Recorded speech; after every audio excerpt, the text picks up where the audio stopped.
आप सभी साईं भक्तों को जय साईं राम। बाबा के आशीर्वाद से आज एक बहुत प्यारी सी साईं कृपा सुनाऊंगी। और एक्सपीरियंस सुनाने से पहले एक बात, द साईं रेडियो पर 3 हफ्ते पहले मैंने एक्सपीरियंस डाले थे। अभी इस वीक पर कुछ बहुत प्यारे प्यारे एक्सपीरियंस डालूंगी, उन्हें सुनिएगा। मैं कम्युनिटी पोस्ट पर भी डाल दूंगी, और जो उसको नहीं सुने हैं वो लोग जाकर विज़िट करिएगा। कुछ बहुत चुने हुए एक्सपीरियंसेस वहाँ शेयर करे हैं मैंने। और मैं ये भी कहूँगी कि आप बाबा के अलावा अगर कोई और एक्सपीरियंस शेयर करना चाहते हैं तो वो भी आप भेज सकते हैं, वो मैं द साई रेडियो पर डाल देती हूँ। चलिए अब ये डिवोटी के बहुत सुंदर अनुभव सुनाती हूँ। तो सबसे पहले मैं इस थीम बताती हूँ। ये जो है ना, ये एक्सपीरियंस है कि बाबा ने ना इन्हें जॉब दी है। और ये एक्सपीरियंस आई थिंक आज के टाइम पे बहुत, आई बिलीव, बहुत इम्पॉर्टेंट है सुनने के लिए। क्योंकि मुझे ऐसा लग रहा है, जो अभी मैसेजेस वगैरह आती हैं कि जॉब के कारण बहुत लोग बहुत परेशान रहे हैं। तो मैं एक बात, पहले ये एक्सपीरियंस सुनाती हूँ, फिर आपको कुछ अपनी तरफ से कुछ तरीके बताती हूँ। ठीक है, मतलब वो ऐसा नहीं है कि वो तरीके फर्म एंड फाइनली हैं, बट जो मुझे लगता है वो मैं शेयर करूँगी। तो ये डिवोटी के साथ क्या हुआ ना, कि ये 2 सालों से ये बहुत कोशिश कर रहे थे अपनी प्रोफाइल के हिसाब से कि इन्हें जो भी कोई भी अच्छी सी जॉब मिल जाए। अब क्या होता है ना कि इन 2 सालों में इन्होंने कष्ट निवारण, स्तवन मंजीरी, बाबा के साई बावनी और जो भी हो सकता था सब कुछ इन्होंने पढ़ा जब टाइम मिलता। और इन 2 सालों में इन्होंने बहुत कोशिश करी। इन्हें इनके प्रोफाइल के हिसाब से तो जॉब नहीं मिल रही थी, लेकिन बाबा की इतनी कृपा हुई ना कि इन्हें जो है वो एक कॉल सेंटर में फ़िलहाल के लिए जॉब मिल गई है। मतलब कॉल सेंटर के साइड से इन्हें जॉब तो मिल गई है, बट बात यही है कि ऑब्वियसली ये चाहेंगे कि इन्हें इनके प्रोफाइल के हिसाब से जॉब मिले। तो अभी के लिए उसमें ज्वाइन कर रहे हैं। इन्होंने बताया कि थर्सडे वाले दिन ही इनका इंटरव्यू हुआ था, और 9 सितंबर को जो है वो मतलब इनके पास आया था कि ये सेलेक्ट हो गए हैं। और पता है, ये एक्सपीरियंस मैं अभी क्यों सुना रही हूँ, मैं पूरा बताऊँगी, पर उससे पहले एक बहुत बड़ी बात कहना चाहती हूँ। इन्होंने ना अटैच किए हुए थे अपने जो इनका लेटर आया था उसको इन्होंने अटैच किया था। और ये इतना पर्सनल चीज़ होती है और इसको शेयर करना बहुत बड़ी बात है। ये ना, ये दर्शाता है पहला तो कि ये बहुत खुश हैं क्योंकि ये बहुत परेशान रहे होंगे। और दूसरी और सबसे बड़ी बात, जिस प्यार के लिए मैं हमेशा आभारी रहूँगी आप सभी की, वो ये है कि इनका विश्वास बहुत ज़्यादा है, तभी इन्होंने उतनी पर्सनल चीज़ शेयर कर दी, वरना अक्सर लोग नहीं करते हैं। तो खैर, उन चीज़ों को मैं यहाँ ऑब्वियसली शेयर नहीं कर सकती हूँ, वो बहुत ही पर्सनल है। पर मैं ये ज़रूर कहूँगी कि आप सभी डिवोटी से कि जो आप लोग ब्लेसिंग्स दिए हैं उसके लिए मैं थैंक यू भी, मैं कैसे ही बोलूँ, ब्लेसिंग्स के बदले थैंक यू भी नहीं बोली जाती। मैं कुछ भी करूँ तो वो कम ही रहेगा, बट जो भी ट्रस्ट आपने करा है, I am thankful to Baba for that and to each one of you. और अब इनसे एक चीज़ जो मुझे कहना है, देखिए अभी भी इनके मन के हिसाब की जॉब नहीं मिली है, ये कोशिश कर रहे हैं, लेकिन जो अपॉर्चुनिटी इनके पास आया है इन्होंने उसे छोड़ा नहीं है। बहुत सारे डिवोटीज़ यहाँ पर हैं जो ऐसा करते हैं कि मुझे ये चाहिए तो यही चाहिए, और बीच में बाबा अगर उनको कोई अपॉर्चुनिटी दे रहे हैं, कुछ दे रहे हैं, तो वो नहीं लेना चाहते हैं। देखिए, बात ऐसी भी होती है ना कि आप जिस चीज़ को लेना चाह रहे हो वो नहीं मिल रहा है बहुत समय तक, तो हो सकता है कि आप ना थोड़ा-सा, आपको अंदर से नेगेटिविटी आए। मैं ये नहीं कह रही कि आप अपने एम्बिशन से हटिए, लेकिन उसके साथ-साथ कुछ ऐसा करिए कि आपके मन को रहे कि नहीं, मैं सिक्योर्ड हूँ। ऐसा तो नहीं है ना। अभी देखिए, ये अपनी प्रोफ़ाइल के हिसाब से जॉब तो खोजते रहेंगे, ये छोड़ेंगे तो नहीं, छोड़ना भी नहीं चाहिए। जिसके पास जितने क्वालिफ़िकेशंस है उसे यूटिलाइज़ करना चाहिए। हमने पढ़ा है तो हमें उसे सर्व करना है, इस नेशन को, इस सोसाइटी को। तो उसके लिए हमें अपॉर्चुनिटी की तलाश होनी चाहिए। लेकिन उसके अलावा जो बाबा इन्हें दे रहे हैं वो भी इन्होंने ग्रैब किया, ये नहीं कि इन्होंने छोड़ दिया। अगर उस चीज़ को नहीं लिए होते तो आप सोचिए कि जहाँ ज़ीरो इनकम है और वहाँ पे कुछ और इनकम है, तो डिफरेंस तो होता है ना। तो इस चीज़ को समझिए। बहुत सारे डिवोटीज़ हैं जो रुके हुए हैं, आप रुको मत, आप आगे बढ़ते जाओ। और जो भी आप करना चाहते हो ना, इस नियत से मत रखिए कि मुझे पैसा कमा के सिर्फ बहुत बड़ी बिल्डिंग खड़ी कर लेनी है। हर इंसान कर लेता है अपने अपने हिसाब से। आप देखना, जिसका स्टेटस जैसा है वो उस हिसाब से घर वर बना ही लेता है।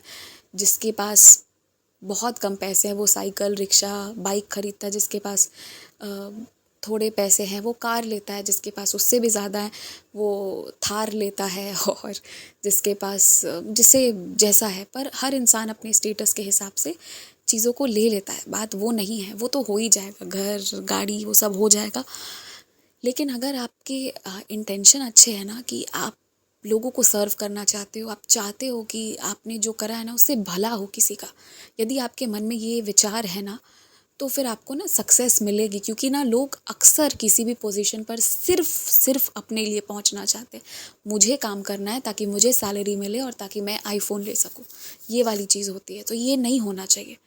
ठीक है, ये भी होना चाहिए, पर सिर्फ यही नहीं होना चाहिए। अगर आप नियत अच्छा रखोगे ना, to serve people, to serve the society, to serve the nation, तो भगवान को भी लगेगा कि यार इस बंदे की नियत बहुत अच्छी है, इसको पहले दो, इससे जग का भी उद्धार होगा। और फिर वैसे में ना बाबा को भी आपका भी उद्धार करने में अच्छा लगता है, क्योंकि आपकी नियत लोगों के लिए अच्छी होती है। तो इस चीज़ का ध्यान रखिए और इनसे ये शिक्षा लेकर जाइए, इन डिवोटी से, कि जब मौका जो मिले ना, तो हमेशा वो नहीं कि मेरी लेवल की नहीं है, कोई काम छोटा बड़ा नहीं होता। तो उस चीज़ पे मत रहिए, जो मिल रहा है उसे करिए और जो चाहते हैं उसके लिए तो खूब प्रयास करिए। अब आती हूँ कि जो लोग जॉब के लिए या मतलब मनी के कारण परेशान हैं, तो वो कहते हैं कि हम क्या करें क्या करें। 2-3 चीज़ों का ध्यान रखिए। बाबा के स्तवन मंजरी का पाठ करिए, ठीक है। ये तो मैं मतलब स्पिरिचुअल चीज़ें बता रही हूँ, बट अपार्ट फ्रॉम दैट आपको जो कर्म करने हैं वो तो करने ही है। जहाँ अप्लाई करना है, जो पढ़ना है, जो जो भी करना है, ट्रेनिंग्स करनी है, जो भी है वो आपको करना है। उसके अलावा कह रही हूँ कि आप बाबा के स्तवन मंजरी का पाठ करिए, माँ भवानी की थोड़ी सी आराधना करिए हो सके तो। और मैं सारे मंत्रा वगैरह ये सब यहाँ पे शेयर नहीं करी, कोई मतलब नहीं है यहाँ पर डालने का। जिनको चाहिए होगा वो पूछ सकते हैं, ऐसी कोई बात नहीं है। मैं आप लोगों को बता रही हूँ, ऐसे कई डिवोटीज़ हैं मेरी टच में अभी बाबा की कृपा से, जिन्होंने ना कोई 2 साल कोई 3 साल जिन्होंने प्रयत्न करा, बट जब ना उन्होंने सही तरीके से बाबा को मांगा भी और अपने दिमाग को, अपने इंटेंशन को भी बदला और सब कुछ छोड़ दिया ना उन पर, तो बाबा ने सब कुछ दिया उन्हें। आप जब तक चिंता करते रहोगे ना, तब तक आप ही के आसपास चीज़ें घूमेंगी। वो छोड़ दीजिए बाबा के ऊपर। बाबा पे छोड़ेंगे नहीं तो कैसे कुछ मिलेगा। और आपको पता है एक बात और मैं आप सबसे कहूँगी कि हमें ना कॉम्प्लेक्सिटी से बचना चाहिए। जितना आप सिंपल और जितना आप अच्छा इंटेंशन, ठीक है आप टाइम नहीं दे सकते हो लोगों को, मत बात करो, कुछ मत करो, पर जब उन्हें ज़रूरत हो ना, just pray for them silently. आपको उन्हें बताना भी नहीं है कि आप उनके लिए प्रेयर कर रहे हो, बस करो आप उनके लिए, दिल से करो। तो देखो कि वो बाबा देख रहे हैं ना, वो सब कुछ बहुत अच्छा करेंगे। मैं बता रही हूँ, अभी जब मैं दिल्ली गई हुई थी, तो अभी पिछले हफ्ते मैं बहुत ट्रैवल करी थी थोड़ा, तो मेरी मुलाकात हुई वहाँ पर कुछ रिलेटिव्स हैं मेरे, तो उनसे तो मामा जी happens to be a very famous lawyer. और मैं बता रही हूँ कि अब मैं उतना तो नहीं बोलूँगी कहाँ है क्या है, पर इतना ज़रूर कहूँगी कि जो ना हर चीज़ को अवेल कर सकता है, मैंने उस इंसान में भी ये देखा कि उनका भगवान के प्रति विश्वास बहुत ज़्यादा है, बहुत ज़्यादा। और इतनी सिंप्लिसिटी से जीते हैं वो भी, इतनी सिंप्लिसिटी से कि मतलब आपका ना मन प्रसन्न हो जाएगा, बहुत अच्छा लगेगा। भगवान ने उनको सब कुछ क्यों दिया, प्रॉब्लम्स भी दी हैं, बहुत सारी चीज़ें होती रहती, कभी हाथ टूटा पाँव टूटा, ये सब होते रहता है, पर विश्वास इतना दृढ़ है ना कि वो भगवान उनकी रक्षा करते हैं। मैं ज़्यादा डिटेल नहीं कर सकती हूँ, ठीक है, किसी की के लाइफ पर, क्योंकि दिल्ली से भी बहुत सारे डिवोटीज़ जुड़े हुए हैं, तो मैं ये सब शेयर नहीं करूँगी। इवन आप पर्सनल पे पूछोगे तो भी मैं नहीं करूँगी।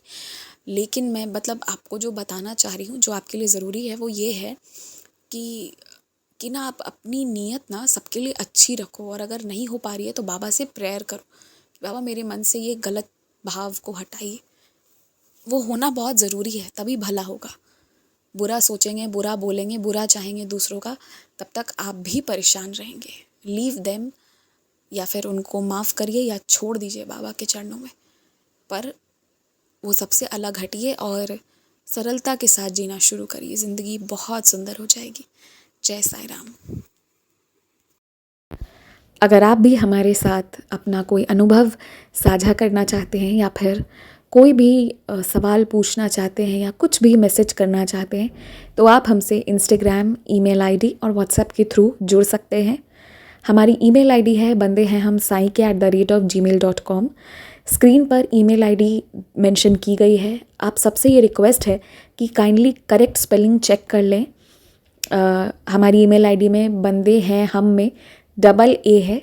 प्लीज़ करेक्ट स्पेलिंग पर मेल करें, वरना आप किसी और जगह भेज देंगे एंड वो हम तक नहीं पहुंच पाएगी। ऑल्सो अगर आप हमें मेल करते हैं तो विदिन 5 डेज़ आपको रिप्लाई भी दे दिया जाता है। अगर उस दौरान रिप्लाई नहीं आता है तो काइंडली करेक्ट आईडी पर वापस मेल भेजें। अगर आप व्हाट्सएप के माध्यम से जुड़ना चाहते हैं तो हमारा व्हाट्सएप नंबर है 6206008273। आप सबसे रिक्वेस्ट है कि प्लीज़ मैसेज करें और ऑडियो भी आप भेज सकते हैं, पर कृपया कॉल ना करें। कॉल पिक नहीं की जाएगी और ना ही कॉल पर बात करने का रिक्वेस्ट डालें। आप अपने मैसेज भेज दें, आपको हम अपने टाइम के हिसाब से रिप्लाई कर देंगे। आप चाहें तो इंस्टाग्राम के थ्रू भी हमारे साथ कनेक्ट हो सकते हैं साई चिल्ड्रन के माध्यम से, जिसका स्क्रीनशॉट्स आपकी स्क्रीन पर शो हो रहा होगा। इसके थ्रू आप इंस्टाग्राम पर जुड़कर भी अपने अनुभव, अपने क्वेश्चंस कुछ भी हों शेयर कर सकते हैं। जो भी है आप अपनी भावनाओं को ज़रूर शेयर करें। एंड बस जय Sai Ram, stay blessed, take care. बाबा आपको बहुत सी खुशियाँ दें।